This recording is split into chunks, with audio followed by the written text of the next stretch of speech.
Assalamualaikum warahmatullahi wabarakatuh. Banyak sekali pertanyaan jamaah, Ustadz kasih kami channel untuk kajian anak-anak muda. Karena saya tersinggung juga, berarti saya ini tak cocok lagi untuk anak muda. Alhamdulillah, di antara anak muda berasal dari Aceh, luar biasa. Channelnya Maulizul Akbar Nak. Sekali lagi, Maulizul Akbar Nak. Tonton, subscribe, like, share, komen. Assalamualaikum warahmatullahi wabarakatuh.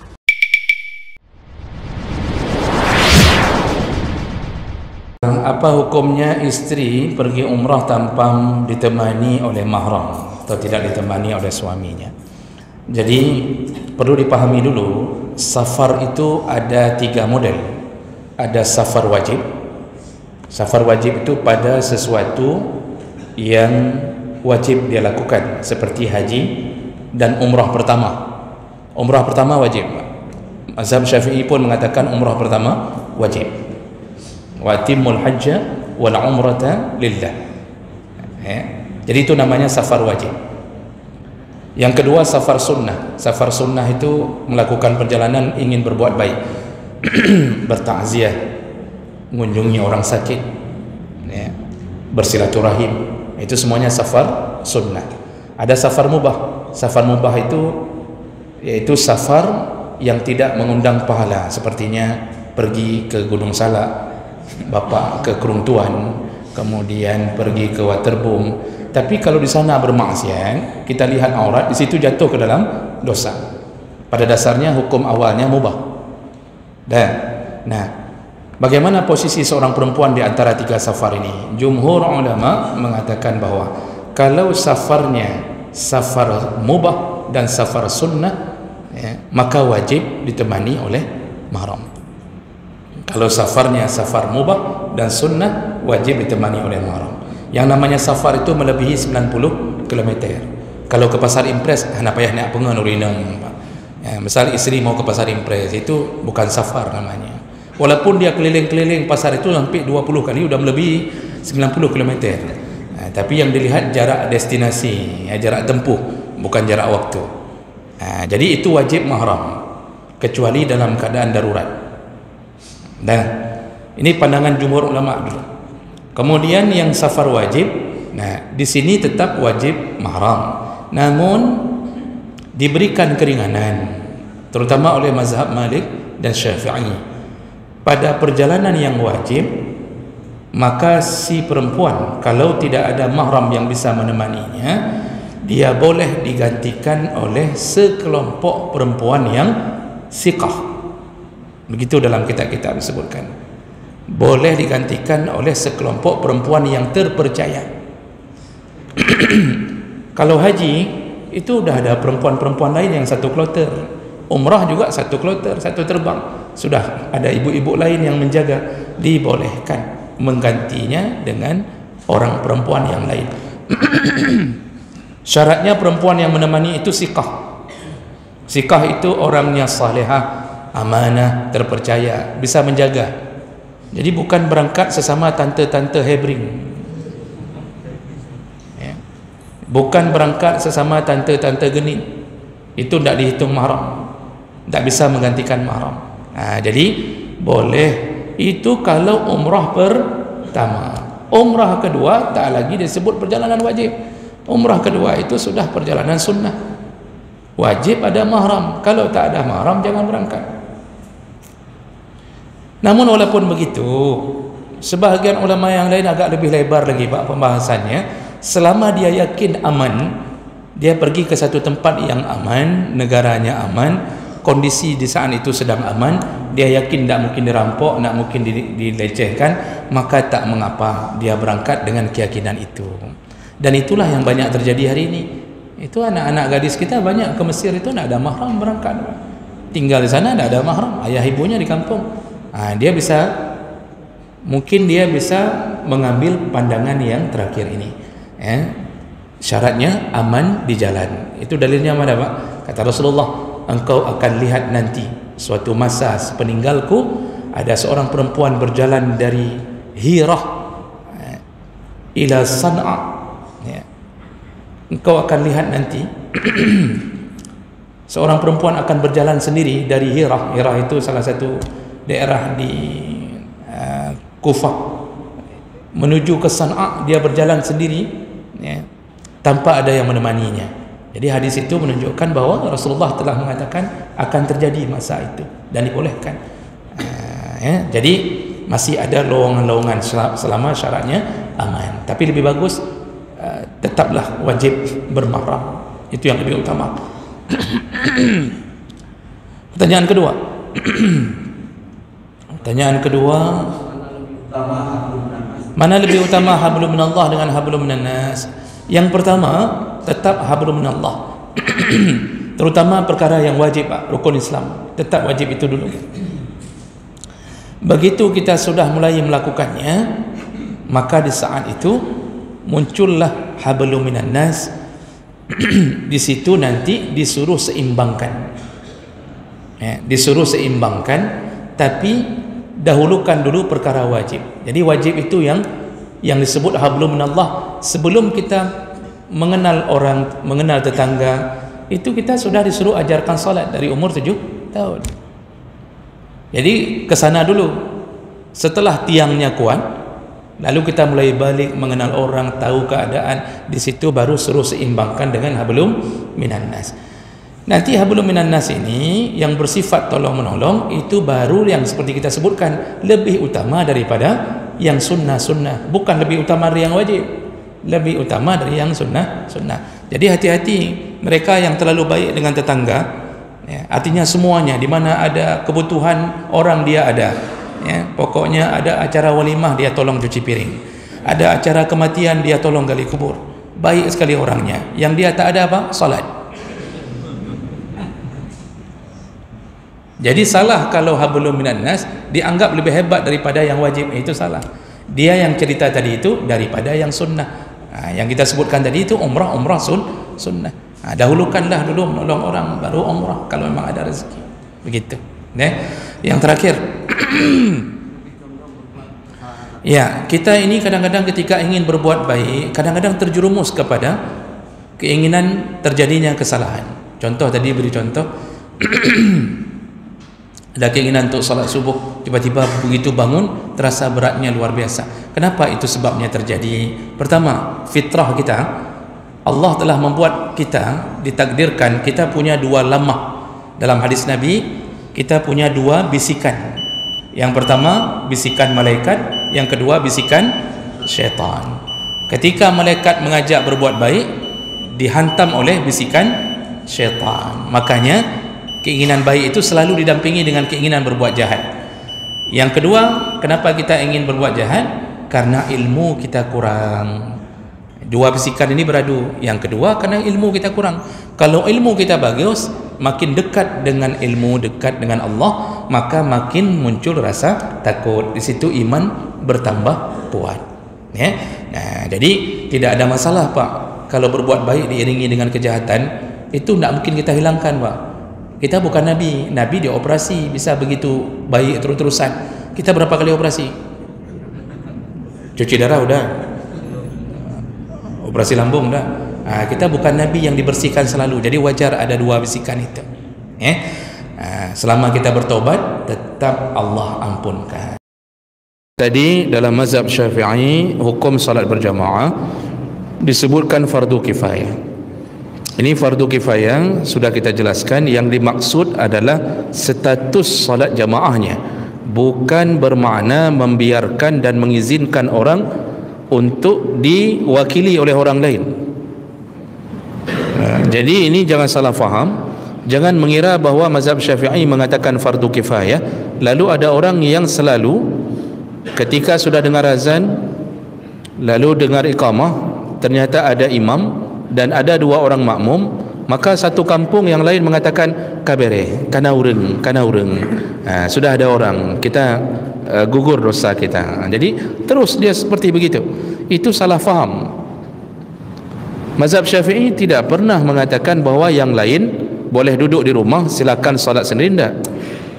Sehingga ada orang yang berprinsip seperti yang tadi Pak Ramli sebutkan, bahawa Ada yang 2 kali ke masjid, nanti 3 kali tidak ke masjid. Yang penting naurung tapi. Yang penting ada orang di masjid sudah dianggap tidak apa-apa. Yang penting kan ada jamaah, sebab fardu kifayah bukan fardu ain.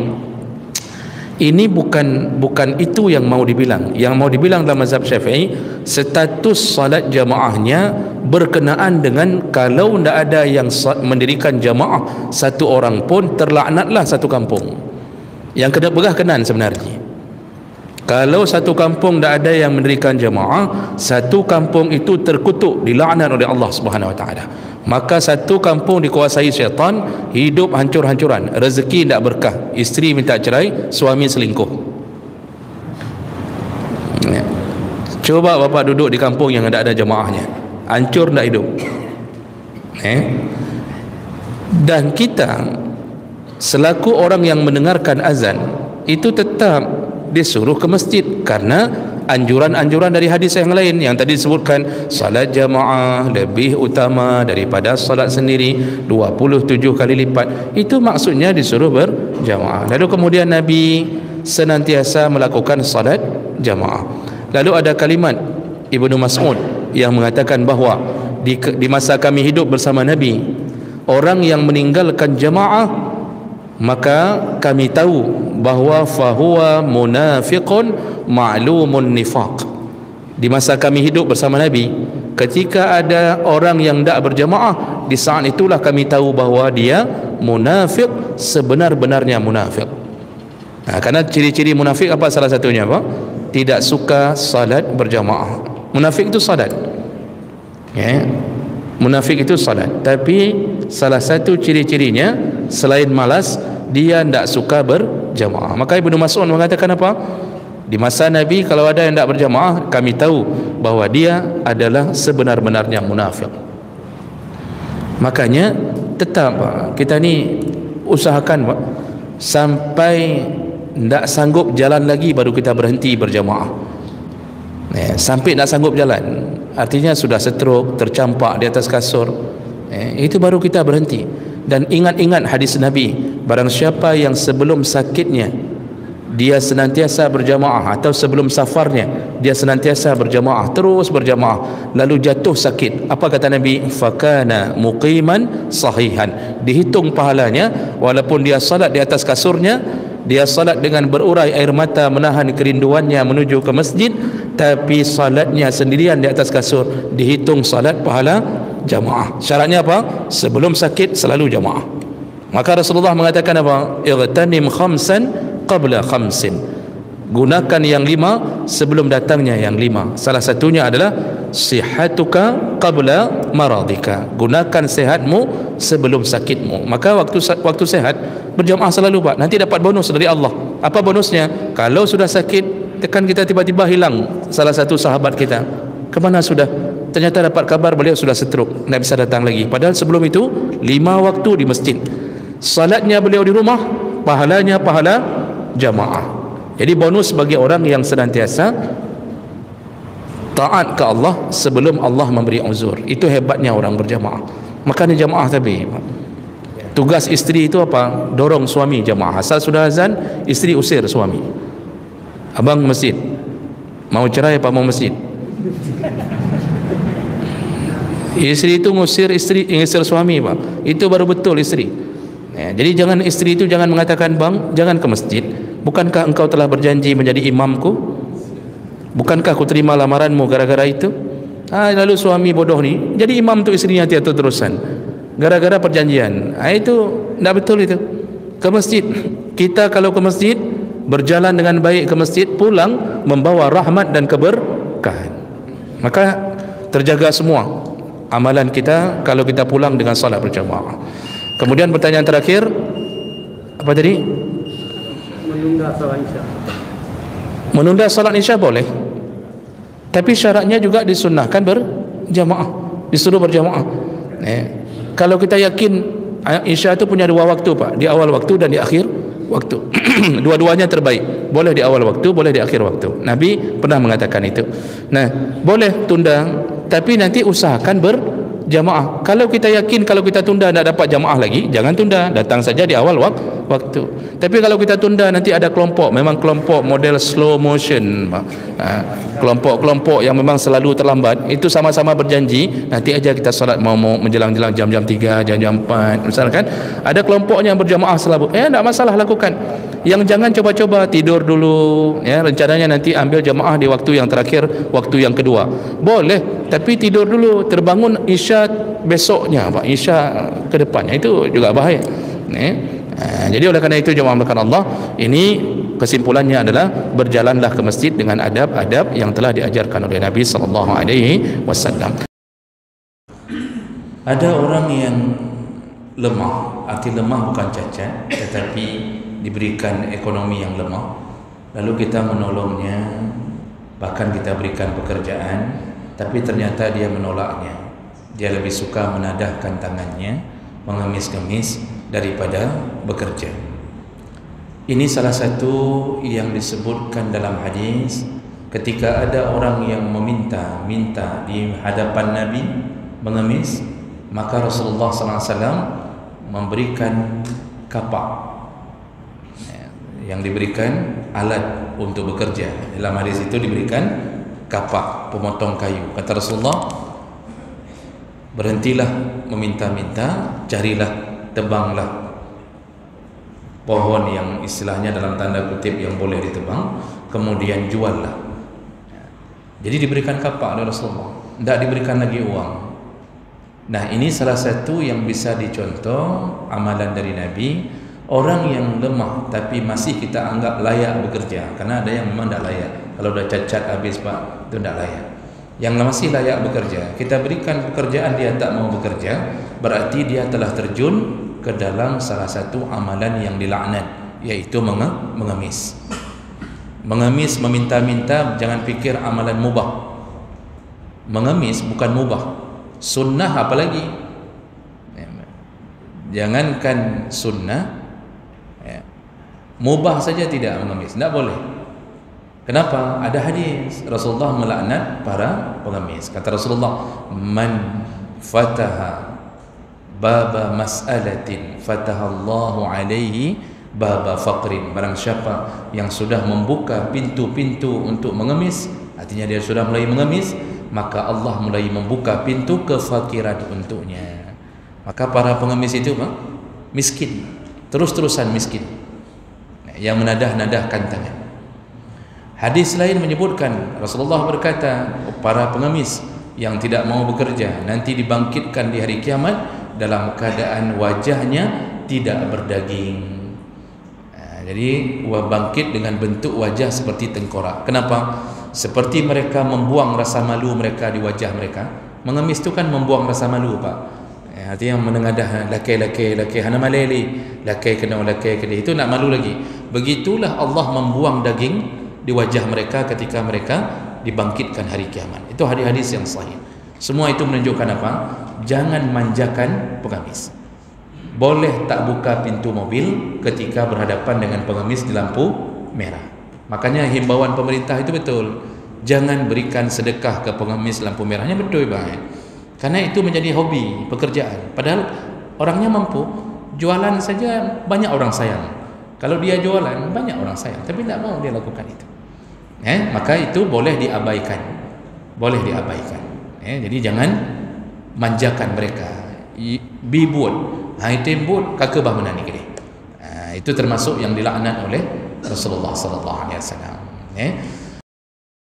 Pertanyaan yang kedua, apa bedanya akhlak dengan adab? Akhlak itu tujuan akhir dari semua ibadah kita. Itu tujuannya akhlak. Makanya Nabi ketika menyebutkan innama bu'istu liutammima makariman akhlak, aku ini diutus untuk menyempurnakan akhlak, karena yang kehilangan di bangsa Arab pada waktu itu adalah kemuliaan akhlak. Dari mana mulai Nabi untuk menciptakan akhlak itu menjadi baik? Dimulai dari mana? Mengajarkan tauhid, mengenal Allah. Karena orang kalau sudah kenal Allah, muncul rasa takut. Kalau sudah muncul rasa takut, tak berani berbuat maksiat. Ketika sudah tak berani berbuat maksiat, maka muncullah kebaikan-kebaikan, muncullah hal-hal yang dia ingin berbuat selalu dibarengi dengan ihsan, iaitu merasa selalu dilihat Allah. Maka Nabi memulai dengan akidah. Setelah itu Nabi dianjurkan oleh Allah tanamkan syariat, wajib lakukan salat, puasa, zakat. Coba lihat ayat-ayat, semua urusan ibadah kita itu ujungnya akhlak.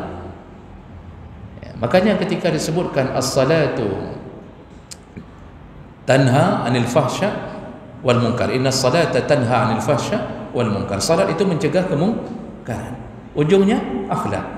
Waktu puasa, kutiba alaikumusiyam, ujungnya la'allakum tattaqun, semoga setelah puasa bertambah takwa. Orang takwa tidak berani melakukan keburukan. Maka akhlak adalah tujuan akhir dari semua pergerakan kita, mulai dari akidah, kemudian menjalankan syariat, maka nanti berbuah akhlak. Makanya kenapa bapak baik-baik, Pak? Ini kan wajah-wajah orang baik, Pak. Nampak muncul cahayanya. Ya karena ada lampu juga, tapi cahayanya bercahaya, mencahaya, pekan god, karena ada sembahyang, karena kita taat, akhlak. Nah, kemudian apa itu adab? Adab itu jalan menuju akhlak. Makanya adab itu banyak. Adab cara makan, itu semuanya cara menjalankan akhlak. Enggak boleh makan dengan tangan kiri, enggak boleh. Itu cabang-cabang ketika ingin menjurus ke akhlak. Makanya pelajaran adab ni nanti kita sudah lama sekali bahas, belum turun kah? Anak habis-habis.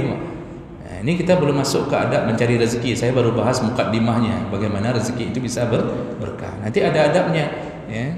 Itu semua adalah bahagian cabang-cabang menuju kepada akhlak yang mulia. Ya. Baik, pertanyaan terakhir.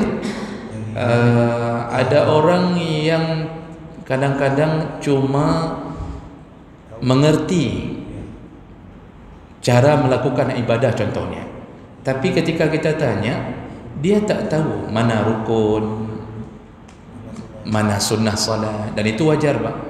Dan saya yakin itu banyak. Saya yakin itu banyak. Tapi salatnya benar.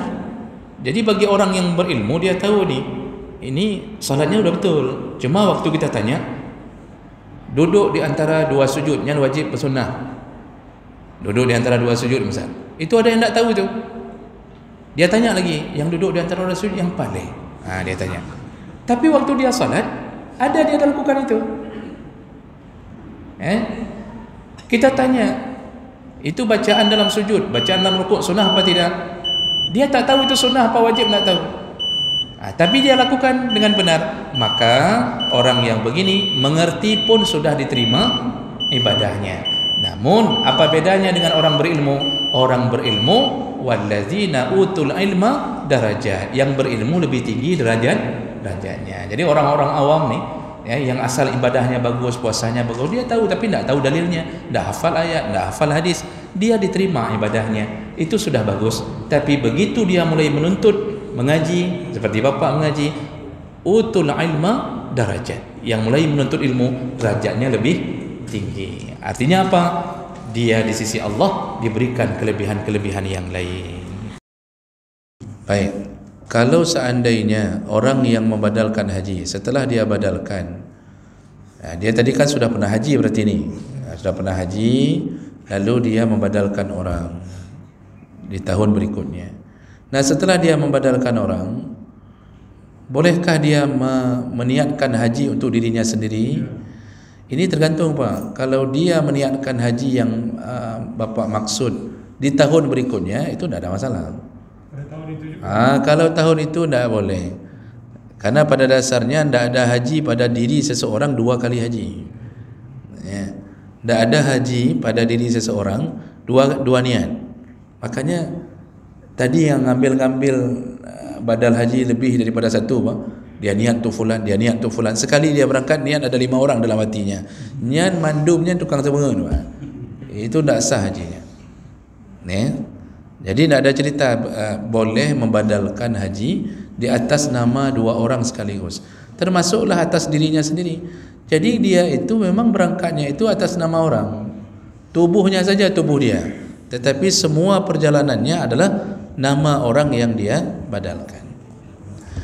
Saya ada beberapa orang, Pak, yang minta rekomendasi saya untuk pada siapa yang hendaknya dibadalkan. Ya, saya kasih tahu juga, maksudnya ini tidak saya kasih tahu di sini, Pak. Jadi saya kasih tahu, saya ada kenalan Ustadz Fulan dan saya percaya. Nah, setelah saya rekomendasikan beberapa orang ini, itu saya follow up. Jadi saya tanya sama orang yang saya rekomendasikan itu, kali kapubut sudah, mana bukti? Dikirimkan video, dikirimkan foto, video-video perjalanan dikirimkan semuanya. Lalu kemudian sertifikat, itu hal yang biasa memang terjadi. Jadi betul-betul saya telepon sudah, dan saya ingatkan. Padahal orang ini saya percaya, tapi saya ingatkan juga, hati-hati kalau seandainya membadalkan orang tetapi tidak dilakukan. Jadi ini beliau ni pemilik travel, ya, tapi insya-Allah sampai hari ini saya lihat masih amanah. Salat jamaah pun tak pernah tinggal sampai hari ini. Cuma memang ya harus kita jaga betul, ya, kita jaga betul. Dan dengan beliau itu berkisar antara 11 sampai 12 juta sekali badalkan haji. Itu berangkat, beliau ada orang yang selalu membadalkan haji, ya. Tapi saya betul-betul saya kawal. Saya ingatkan berulang-ulang, ya, menyoka pengen, ingat itu dosa besar sekali, ya, telah menipu orang yang menyuruh badal. Sampai segitu saya kawal. Cuma tidak mesti dengan beliau. Banyak sekarang orang menawarkan haji. Cuma hati-hati Bapak Ibu, tidak semua travel murni mau membantu kita. Karena ada sebahagian travel memang sebahagiannya memang bisnis, memang minta peng tegai. Tidak peduli halal haram, Pak. Ini saya kasih tahu Bapak. Ada yang dibuka sekarang umrah cicilan, Pak. Dibuka umrah cicilan, umrah kredit, umrah duluan, nanti pulang baru bayar sedikit-sedikit. Pernahkah kita berfikir itu umrahnya sah atau tidak, transaksinya haram atau tidak? Maka kalau kita membuka literatur kitabnya para ulama, mereka menjawab, kalau seandainya umrah cicilan itu hanya berhubungan dengan dua pihak, jadi antara kita dan dia saja, maka itu sama dengan jual beli kredit, sama dengan al-bai'u bitaqsid, ya. Jadi dia jual jasa. Apa jasanya, Pak? Dia membelikan kita dulu tiket, kemudian dia carikan hotel, padahal kita cuma bayar DP aja 5 juta. Misal umrah 25 juta, umrah cicilan itu bayar DP aja 5 juta, ya. Setelah bayar DP 5 juta kita boleh berangkat bersama mereka. Nanti yang berikutnya disuruh bayar cicilan setelah pulang. Walaupun saya pikir ini kan salah satu kebodohan orang umrah. Untuk apa umrah 12 hari, pulang sakit kepala sekitar 12 tahun, Pak. Umrah 12 hari mudah. Waktu pulang hana habis ku bayar lah, mungkin banyak kai lek-lek segala macam. Makanya tak perlu umrah cicilan. Itu kalau mau sehat cara berfikir. Kalau umrah itu ada uang umrah, tak ada uang tak perlu. Jadi umrah itu jangan sampai umrah mangan hotel tak boleh. Itu membodohi diri sendiri. Dan kita kembali dulu. Hukum umrah cicilan, kalau kita berhubungan hanya dengan dua pihak, antara kita dan si penjual umrah. Penjual umrah itu maksudnya dia yang ngurus. Dia terjadi hubungan jual beli, ya, jual belinya jual beli jasa. Nah, walaupun kita disuruh bayar lebih, ongkos dasar 25 juta, kita kasih DP 5 juta, nanti pulangnya kan seharusnya sisa 20 juta. Tapi tidak, karena model cicilan begitu, kita disuruh bayar lebih, jadilah 35 juta misal, karena ngambil kredit. Sahkah? Jawaban para ulama juga para ahli ekonomi Islam mengatakan sah. Kenapa? Bukan terjadi hutang piutang, bukan terjadi qirat, tidak terjadi pinjam meminjam, tapi terjadi jual beli. Jual beli kredit hukumnya sah. Jual beli kredit hukumnya sah. Jadi hanya terjadi antara kita dan dia. Apa yang barang dia yang dia jual? Jasa dia. Dia jual jasanya. Kan jual beli itu ada dua. Jadi dia yang ngurus, dia yang macam-macam, dia sediakan hotel macam-macam, sehingga kita nanti membayarnya cicilan. Itu dihukumi sah oleh semua para ulama. Mana yang tidak sah? Model umrah cicilan yang kedua yang tidak sah dan itu bahkan jatuh ke dalam dosa, iaitu apabila ada pihak ketiga yang bermain di antara urusan umrah ini.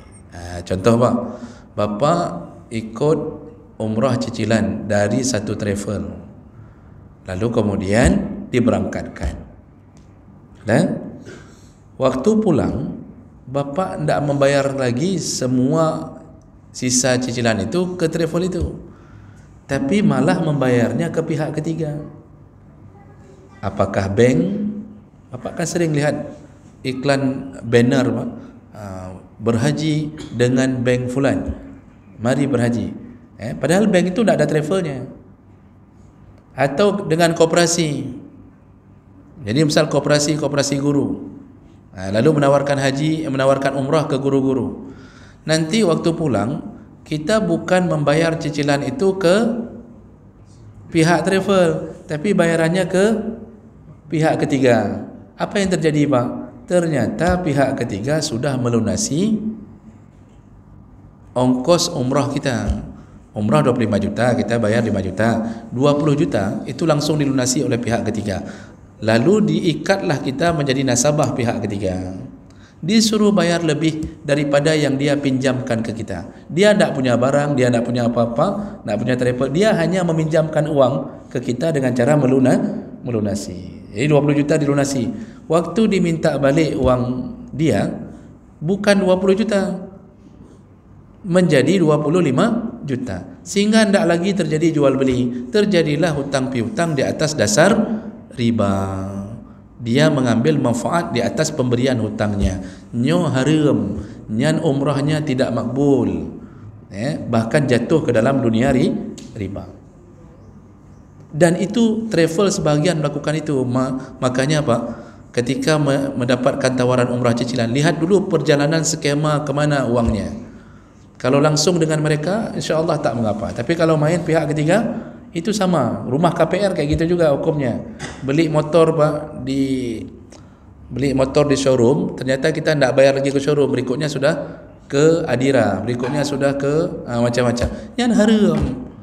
Itulah jatuh ke dalam dunia riba, karena mereka tak punya barang tapi mengambil manfaat dengan melunasi, lalu kita kemudian jatuhlah ke dalam pinjam meminjam di atas pembayaran yang lebih. Hati-hati Pak. Dosa riba asyaddu min sittah wa salasina zinyah. Dosa riba lebih besar daripada 36 kali berzina.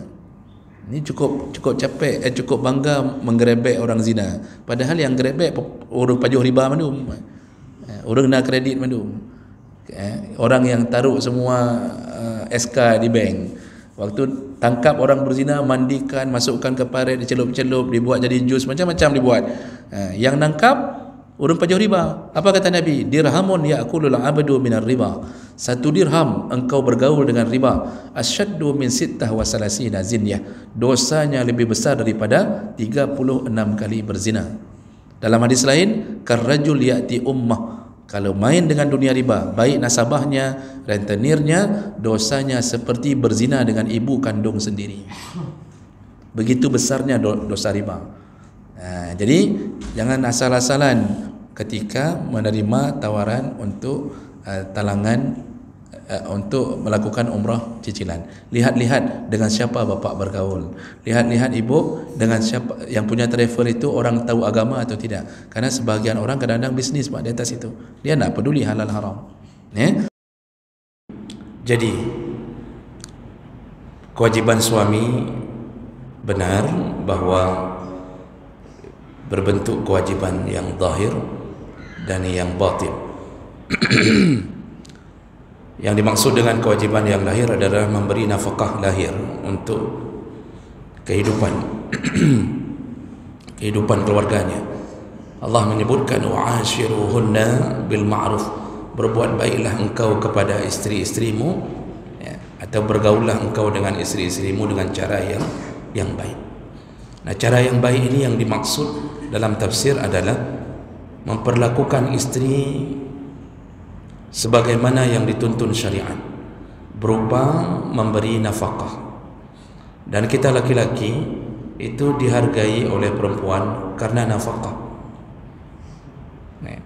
Yang katakan Allah menyebutkan ar-rijalu qawwamuna 'alan nisa bima faddala Allah ba'dahum 'ala ba'din wa bima anfaqu min amwalihim.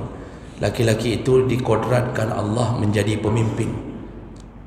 Dia jadi pemimpin dalam rumah tangga dan dia harus ditaati oleh istrinya. Jadi kelebihan itu baru terwujudkan bima anfaqu, dengan yang apa mereka nafkahkan dari harta mereka. Jadi kehormatan kita sebagai suami itu ketika kita memberi nafkah. Buktinya bapak boleh bicara lembut sekali ke istri. Tiap-tiap hari lembut, nak pernah bapak caci, panggil sayangku, my honey, yayang, leh pupu bapak hoi kerau ke. Silakan lakukan itu. Senyum tiap hari, kemudian jaga diri, mandi selalu 5 waktu mandi, pakai minyak wangi. Tapi tidak ada wang belanja. Yang hana peng, Pak. Coba lihat reaksi istri. Apakah dia akan mengatakan waktu bertemu dengan sesama perempuan, suamiku, walaupun hana peng, tapi orangnya wangi kali. Tiap-tiap hari wangi, senyum-senyum tiap hari, Masya Allah, baik kali. Apakah itu yang dilaporkan? Saya yakin 2000% bukan itu kalimat yang dia laporkan. Pasti yang dia katakan apa? Suamiku walaupun wangi, senyumnya Masya Allah tiap hari, orangnya lembut kali, tapi kurang ajar dan anak beri nafkah ke kain. Kurang ajar kali orangnya, nak dikasih nafkah.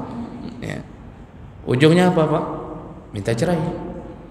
Maka kita itu seorang laki-laki, tugas kita memberi nafkah. Nah pertanyaannya, sebesar apa kita memberi nafkah? Baca surat Tahrim dari ayat 1 sampai ayat 6. Itu menjelaskan tentang kriteria memberi nafkah. Yang intinya Allah mengatakan apa? Semampu engkau, apa yang engkau pakai itu engkau beri, apa yang engkau makan itu yang engkau beri.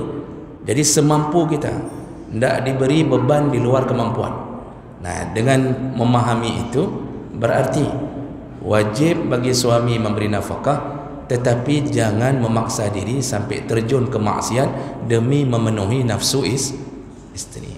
Kalau kita cuma sanggup memenuhi rumah sewa, sewalah dulu.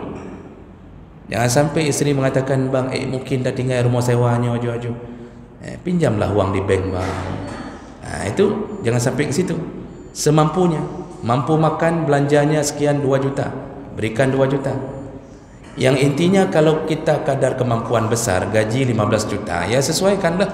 Kalau kira-kira kita gaji 1,5 juta, ya beli baju serba 35.000, kemudian kos kaki, sepatu serba 35.000. Tapi begitu dinaikkan gaji menjadi 5 juta, tambahlah uang belanjanya, bahagiakanlah istri. Jadi sesuai dengan kemampuan. Dan ini yang perlu dipahami juga, kalau kita punya rasa atau perasaan membahagiakan, yang penting kita beri. Tidak penting harus memahami tentang apakah dia puas atau tidak, karena manusia tak akan pernah puas. Jadi kalau sudah cocok dengan kemampuan, ini kita kasih 5 juta, ini untuk belanja. Nah itu sudah kita memenuhi kewajiban kita. Oh istri bilang hansip dong biasa aja 15 juta. Nah itu udah nafsu yang bermain. Maka istri pun perlu dididik tentang bagaimana menerima pemberian suami. Salah satu kemurkaan Allah bagi istri adalah ketika tidak mensyukuri pemberian suami. Jadi terus merepet, tidak cukup. Padahal kemampuan suami ya segitu. Dia honorer itu gajinya 1,5 juta, 2 juta. Semampu begitu. Nah, jadi ini harus ada keseimbangan antara pemahaman istri terhadap kemampuan suami. Yang penting wajib kasih nafkah. Oh nanti apakah semua setelah dia beri uang belanja, atau adakah kelebihan uang wajib dilaporkan ke istri? Tidak. Kita ada gaji 20 juta, kita senangkan istri 10 juta, ini beli apapun yang kau mau beli. make upnya semua lengkap, itu sudah di situ semuanya, maskara, blush on, blush off, kemudian pewarna pipi, kan, apa saja apa itu lengkap. Itu kita wajib juga berikan, karena itu kebutuhan kita untuk melihatnya. Kadang-kadang kan sering saya bilang, kita nuntut isteri macam-macam Pak, harus tampil kayak artis, mirip ini, mirip itu. Begitu diminta uang make up, kita nak kasih, suruh pakai timun, kaplah bawa timun, katipek bawa muka ke. Tapi kita tuntut harus begini, itu tak bisa. Nah jadi, asal sudah beri cukup, maka kelebihan dana tak perlu lapor ke isteri. Isteri pun harus faham itu, tak perlu lapor ke isteri. Nak perlu ini ada 10 juta lagi, mana ke mana bawa, coba lapor dulu ke mana bawa 10 juta lagi. Itu isteri sudah melangkahi kehormatan suami. Mau dia bawa ke mana saja asal bukan maksiat, bukan urusan isteri. Yang penting isteri sudah berbahagia dengan apa yang diberikan oleh suami. Maka banyak isteri kadang-kadang mencurigai suaminya, terus-terusan dia cek. Ya, dia cek kemana pengeluaran, sampai minta rekening, sampai minta ATM, nomor PIN segala macam. Itu bahaya. Itu bisa memancing keributan. Karena tugas istri dua perkara. Tugas istri dua perkara. Taat kepada Allah dan taat kepada suami. Cuma dua itu Pak. Jadi tidak wajib masak, tidak wajib mencuci baju, tidak wajib ngepel, tidak wajib bersih-bersih mainan anak, tidak wajib. Itu bukan wajib. Wajib taat pada suami. Maka ketika suami suruh masak, di situ baru masak. Ketika suami mengatakan pergi ngepel sebentar, di situ ngepelnya. Nah, itu aja yang perlu dijaga. Aman hidup sampai berbahagia. Jadi apa yang ada berikan kemampuan. Dan istri bahagia lebih itu urusan suami. Mau berkasih ke mamaknya, ke bapaknya, kemana saja, tidak usah tanya kalau kita sudah dicukupi kebutuhan kita. Nah itu yang pertama. Kemudian kalau kebutuhan nafkah, yang nafkah batin, itu yang dimaksud sebenarnya ya kebutuhan biologis, kebutuhan suami istri biologis. Dan itu penting karena istri walaupun tidak dibebani dengan nafsu syahwat, tetapi wajib ada. Makanya Umar bin Khattab 4 bulan pasukan perang berada di medan perang, suruh pulang, suruh ganti, karena wajib memenuhi kewajiban istri. Jadi kalau curhat-curhat itu hanya bahagian adab suami mendengarkan keluhan istri. Tapi yang nafkah batin yang dimaksud, wajib memberikan ke nafkah batin. Wajib. Paling lama 4 bulan boleh berpisah. Setelah itu para sahabat memberitahu, itu istri kalau dah 4 bulan terpisah dari suami, itu sudah mulai hang tu Pak. Kalau suami bukan 4 bulan, 4 hari Pak. Pet urung pisah hari wirinangnya kaheng. Kambing lewat, kambing cantik. Nyamuk lewat, nyamuk seksi. Ya, kecoak lewat, nampaknya sudah kurma, sudah mirip kurma jalan-jalan. Kalau istri 4 bulan itu masih dalam keadaan batas ambang, itu kita harus segera memahaminya. Bolehkah berwasiat kepada keluarga? Contoh wasiatnya, kalau mama meninggal nanti atau ayah meninggal, ini ayah minta kalian bagi harta sama rata misalnya. Ya begitu ya Pak Yanwar ya. Artinya minta pokoknya bagi, jangan ribut-ribut. Kebenaran kan? Dibagi juga belum nanti baik-baik kalian bisa Ustaz tadi karena mengingat tadi anak-anak perempuan lagi satu dan dua. Baik.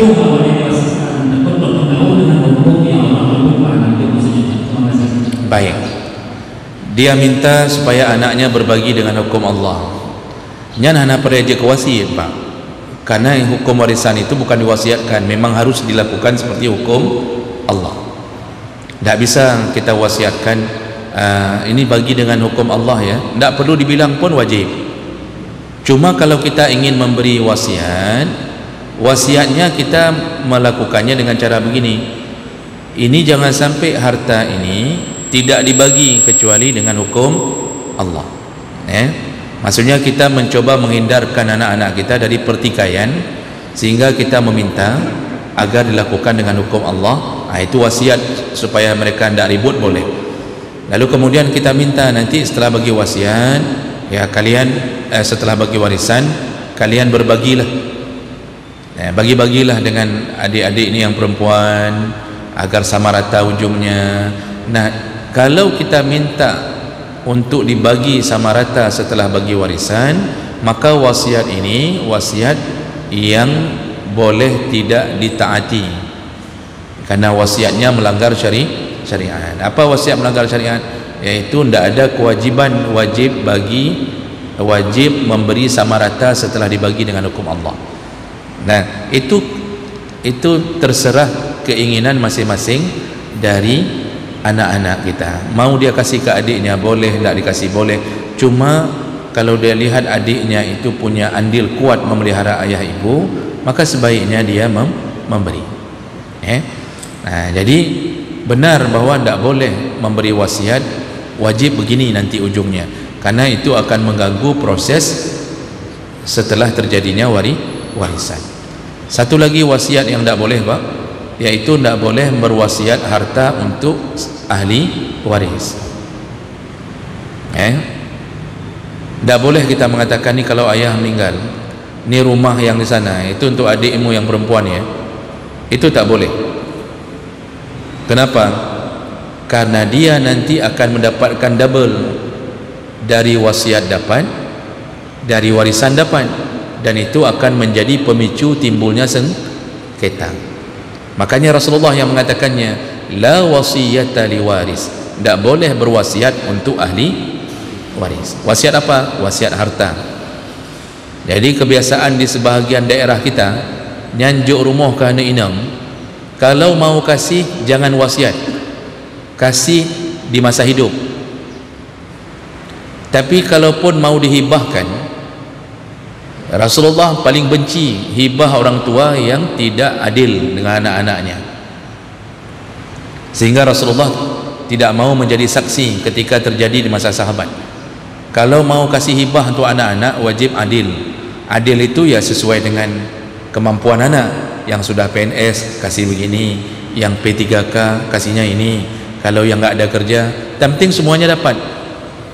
Jadi jangan sampai menimbulkan sengketa lagi, karena harta, Pak, itu bisa berbahaya bagi kehidupan, kelangsungan hidup anak-anak kita.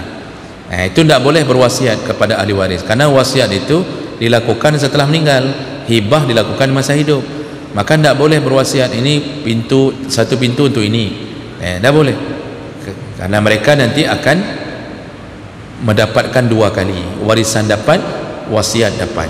Sehingga yang lain mengatakan, enak kali kamu sudah dapat ini, dapat warisan lagi, kami dapat apa? Akhirnya dibunuhlah adiknya. Itu kan gara-gara itu tuh. Nabi Yusuf dibuang ke sumur gara-gara apa, Pak? Gara-gara mendapatkan perlakuan yang berbeda. Maka hati-hati, mungkin anak kita ada yang dibuang ke sumur oleh abang-abangnya gara-gara kita memperlakukannya beda. Itu yang kejadian di Banda Aceh apa di Takengon, lupa saya, yang anak perempuan bunuh mamak. Gara-gara apa, Pak? Mamaknya selalu mengatakan, kamu tidak kayak abangmu pintar, IPK-nya 3,9, kemudian dia sudah ini, sudah itu. Sedangkan anak perempuan ini dijelek-jelekkan anaknya. Akhirnya mamaknya lagi tidur, dibunuhnya, Pak. Dibunuhnya. Bayangkan, membunuh mamak dengan kebencian. Nah, itu makanya hati-hati. Jadi sebelum kita dibunuh, jangan buat yang aneh-aneh kepada anak kita. Kalau bagi sama rata. Jadi betul, wasiat itu tidak boleh diembel-embel dengan setelah bagi warisan wajib, tidak boleh, karena itu akan mengganggu proses keikhlasan mereka memberi. Cuma kasih nasihat boleh, nak, nanti kalau sudah habis bagi warisan ya lihat-lihatlah kalau dia tidak cukup, kalau kalian bisa bantulah. Jadi bukan mewajibkan. Itu yang juga pertanyaan, bagaimana kondisi ketika ada seseorang sehat badan, sehat pikiran, tapi kerjanya minta-minta sedekah? Bapak Ibu, pekerjaan meminta-minta, pekerjaan terlaknat. Jadi itu bukan pekerjaan yang baik, dan itu disebutkan dalam banyak hadis. Rasulullah SAW menyebutkan, man fataha baba mas'alatin fatahallahu alaihi baba faqrin. Barang siapa yang mulai membuka diri untuk meminta-minta, maka dia telah membuka jalan menuju kefakiran. Jadi dilaknat. Nabi mengatakan barang siapa yang mulai berani meminta-minta, mengemis-ngemis, maka dia telah membuka pintu menuju kefakiran. Kita sudah bahas dulu Pak tentang sedekah, tentang orang yang suka meminta-minta. Apa kata Nabi? Semua orang yang meminta-minta dalam keadaan dia mampu, belum waktunya dia layak meminta, dia masih mampu, tapi dia mulai meminta, dijadikan pekerjaan, semua mereka dibangkitkan di hari kiamat dalam keadaan wajahnya tak berdaging, dicopot daging dari wajahnya. Kenapa?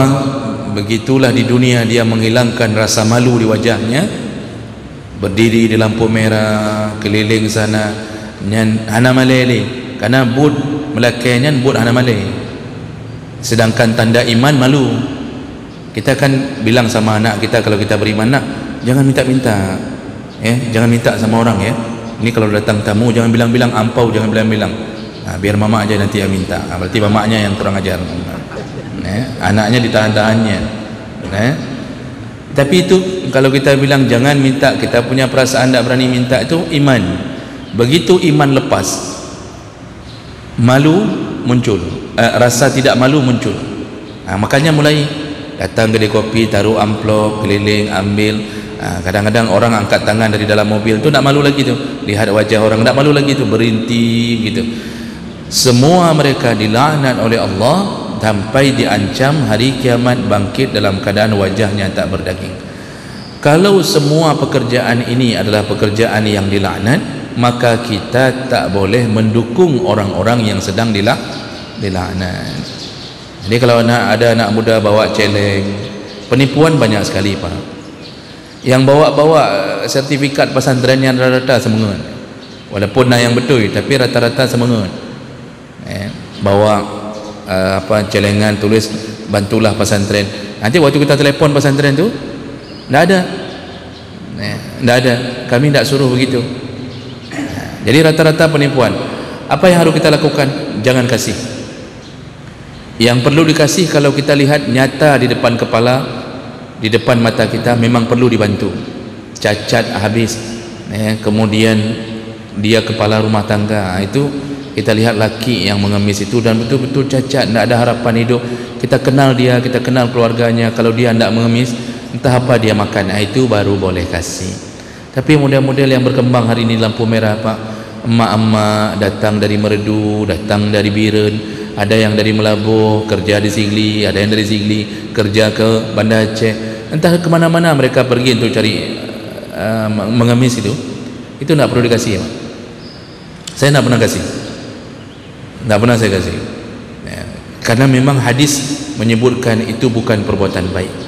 Dan pengumuman pemerintah di simpang-simpang jalan kan ditulis oleh pemerintah, jangan berikan sedekah atau infak kepada pengemis di jalanan. Itu sebenarnya cocok dengan hadis itu. Itu sudah betul. Apa yang habis? Kalau kita kasih menjamur ini pengemis. Bapak coba lihat pengemis-pengemis itu. Anak semayang bahana apa? Dari bengah di Tibet, itu sampai maghrib mereka tak salat. Saya jarang sekali melihat pengemis salat. Tak salat. Sudah tak salat, melakukan perbuatan terlaknat. Maka kalau sudah minta, abaikan. Dia taruh amplop di meja, udah diambil sendiri biar kosong.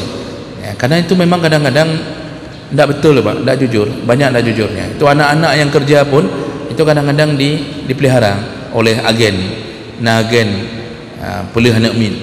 Itu juga begitu. Dan saya dapatkan juga berita, dan juga saya baca, juga saya dapatkan berita dari pelakunya. Ada anak-anak yang kecil-kecil itu disewa untuk menimbulkan belas kasihan, supaya dia tidak menangis, disuntik tidur, bukan disuntik tapi diberi ubat tengut. Makanya anak itu tertidur dalam pangkuan. Kita sayang lihat mamanya, ya Allah ada anak bayi, padahal itu anak orang kadang-kadang Pak, dibius, diberi obat tidur tengut benar. Itu saya dapat langsung berita dari orangnya, dan sekaligus saya baca juga begitu. Di kota besar memang begitu kerja Pak. Jadi ketika ada orang lihat, dia sayang, ya Allah anak ibunya nana ke kok sayang ke, padahal anak kau sewa. Maka anak itu Pak waktu besarnya dengar dari ubur ibu dengar le orang. Begitulah buruknya akhlak orang-orang yang mengemis hari ini. Jadi tidak usah kasih, ya. Kasih ke masjid lebih bagus, ya. Kasih ke ustaz lebih bagus. berarti ustaznya pengemis juga. Ya. Ini pertanyaan bagus Bapak, sederhana, bagus, ya. Dan banyak orang mendapatkan pengalaman pribadi ini, ya, banyak, ya. Walaupun saya tidak tahu Bapak ini pengalaman pribadi atau tidak. Tapi banyak Pak, bukan itu saja, banyak yang mengalami itu. Suami diam-diam memberikan sedekah ke orang tuanya, istrinya tidak tahu. Tidak ada satu ketentuan pun bahawa suami wajib memberitahu istri kalau dia bersedekah ke orang tuanya. Jangankan ke orang tua, kemanapun dia sedekah tidak wajib memberitahu istri. Jangankan memberi sedekah, mekawin lain pun tak wajib memberitahu istri. Ibu-ibu tenang ibu, baik boleh tenang bercuti. Ini gara-gara saya bilang ni ibu-ibu pada mau pulang semuanya. Tapi begitu hukumnya, tidak wajib memberitahu, karena itu bukan bahagian yang mengganggu sahnya sedekah. Cuma ada cumanya Pak, cuma kurang baik. Kenapa? Akan menimbulkan kecurigaan, akan menimbulkan sengketa, sekaligus kita tidak memberi efek dakwah. Nanti isteri nanya, bang, uang gaji abang 5 juta, tapi kok selalu adik lihat kok cuma 4,5 juta, 500 lagi kemana abang bawa dulu? Kita nak mau kasih tahu, timbullah kecurigaan. Dari curiga timbul cemburu, dari cemburu timbul rasa benci, dari benci timbul pertengkaran, dari pertengkaran laki ceri. Nya menyo lagi nyo jojo ne pesom 500 ribunya ho ana bibi teh baklung kasib, ya kasib nyoka sampai truk kena menteng, kata saya isteri, cukup sampai di sini hubungan kita, padahal baru nikah tu baru 15 hari menikah. Aneh juga nikah ni isteri. Jadi Bapak Ibu yang Allah muliakan, boleh tetapi tidak baik, ya. Kemudian tidak ada efek dakwah, padahal kalau kita kasih tahu ini untuk mama, ya, saya kasih 500.000 per bulan, itu istri lama-lama mendidik dirinya untuk mengetahui begitulah agama mengajarkan, karena suami tetap milik orang tuanya walaupun sudah menikah. Nah, pengabdian begitu diadu antara mengabdi ke orang tua dulu atau ke istri, bagi suami tetap orang tua, begitu hukumnya. Nah, kemudian kalau istri yang melakukannya, istri punya kerja lalu memberi sedekah kepada keluarganya, wajibkah memberitahu suami? Jawabannya sama. Hukum dasarnya tidak ada ketentuan wajib memberitahu suami selama itu uang dia sendiri. Cuma sama lagi, tidak baik, karena akan menimbulkan kecurigaan sampai berujung kepada pertengkaran. Maka istri paling bagus memberitahu. Memberitahu bukan minta izin. Bang, saya ada gaji 15 juta. Ini istri yang tadi tu, yang kasih 1 juta untuk suami, kan dia ada 15 juta tangan dia tu. Ini untuk ayah ibu saya kasih sekitar 1 juta. Itu bagus, sekaligus mengajak suami berfikir bahawa orang tua istri seharusnya juga dia yang memberi, bukan istri. Kita Pak, kalau sudah menikah orang tua kita bertambah dari 2 menjadi 4. Oh, tinggal mereka satu-satu cuma, berarti itulah orang tua kita. Mertua itu posisinya sama. Kenapa bisa sama? Itu istri kita besar di tangan orang tua, yang melahirkan adalah orang tuanya, yang membuat dia bisa menjadi seperti itu, sudah sekolah sampai S1, yang habis harta orang tuanya. Tiba-tiba kita hanya dengan modal 1 WA, yaitu kalimatnya aku merindukanmu, tiba-tiba menikah. Hanya dengan 1 kata aku mencintaimu, menikah. Semua dibesarkan oleh orang tuanya, habis ratusan juta. Apalagi kalau sempat istri kita dokter, nyen peng kuliah mentang 100 juta Pak, belum koas, belum buka praktek, harus mendahului beberapa tempat, beberapa kali praktek macam. Tiba-tiba kahwin sama kita akan terima hasil. Nah, di saat seperti itu harus paham bahawa kita hanya menikmati apa yang telah dibesarkan oleh orang tuanya sendiri, maka wajib menghormati orang tua sendiri, ya, sama dengan menghormati mertua. Maka seharusnya kita suami yang kasih tahu istri, untuk ayah saya, untuk mama saya kasih 500, untuk mama maupun saya kirimkan 500, itu yang terbaik, sehingga tidak menimbulkan sengketa. Rupanya tidak cukup uang kita. Di situlah istri memberitahu ke suaminya, bang saya kasih ya. Suami harus jawab apa? Silahkan, saya pun tidak sanggup saya kasih ke sana, silahkan, biarkan dia berbakti ke orang tuanya. Cuma kalau diadu bagi seorang istri, mana lebih utama berbakti ke suami atau kepada orang tuanya? Lebih utama berbakti ke suaminya, lebih utama. Kenapa? Semakin dekat bakti istri kepada suami, maka semakin dekat orang tua istri menuju ke surga Allah Subhanahu wa taala. Dalam kesimpulan, dia telah berhasil mendidik anak perempuannya untuk melaksanakan ketentuan agama, yaitu taat pada suami. Makanya kita ni yang jadi mertua, ni bapak-bapak yang jadi mertua, kalau ada anak kita yang perempuan kemudian lebih taat pada suami sampai bilang tak bisa pulang, yang ni hari raya yang kelima tak bisa juga pulang, katanya si abang tak kasih pulang karena tak bisa libur. Kita mertua kasih tahu, nak, tak apa-apa nak, taatlah kepada suamimu. Karena kenapa? Dengan bilang itu kita lebih dekat ke surga, Pak. InsyaAllah kita surga ni kalau membiarkan anak kita taat pada suaminya. Jangan pula kita sahut, ikah semenjak kamu kahwin, nya konging Mekah semenjak kamu kahwin, pertama paling ke. Itu jangan sampai ucap. Kamu semenjak menikah, ya, saya lihat bertambah palismu. Udah 5 kali engkau tidak pulang. Apa-apaan sampai enggak dikasih pulang suami itu segala macam. Udah minta cerai aja sana. Itu bahaya. Itu menunjukkan kita tak paham status dalam agama. Ya. Jadi Bapak Ibu yang Allah muliakan, kesimpulannya tak perlu saling memberitahu selama memakai harta sendiri dan tidak mengganggu nafkah kita kepada istri. Tak perlu beritahu, cuma tidak baik, akan menimbulkan perkara yang menyusul berikutnya. Demikian. Bolehkah kita melakukan haji dan umrah kepada keluarga yang waktu itu kita masih kecil?